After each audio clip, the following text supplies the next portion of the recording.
आज kitchen tour करायचं ठरवलं होतं आणि इथे छोटं माझं रॅक होतं आणि याचा जर फुल डिटेल व्हिडिओ तुम्हाला बघायचा असेल तर खाली जो त्रिकोण दिसतो ना त्यावर क्लिक केलं तर तो व्हिडिओ ओपन होऊन जाईल आणि लगेचच माझं कुबेर राशीचं प्लांट आहे, मी त्याबद्दलसुद्धा माहिती दिली आहे कसं करायचं आणि कशाबद्दल ठेवायचं.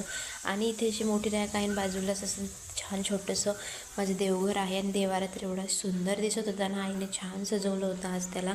आई म्हणे आज सजवलं आहे तर आज तू किचन टूर घेऊन दे. आणि इथे छानपैकी असं माझी स्वामी केंद्रातल्यानुसार मांडणी वगैरे आहे सर्व आणि याची फुल डिटेल माहिती मी फुल व्हिडिओमध्ये दिली आहे. आणि तुम्हाला जर माझा व्हिडिओ आवडला असेल तर नक्की लाईक करा आणि सबस्क्राईब करा.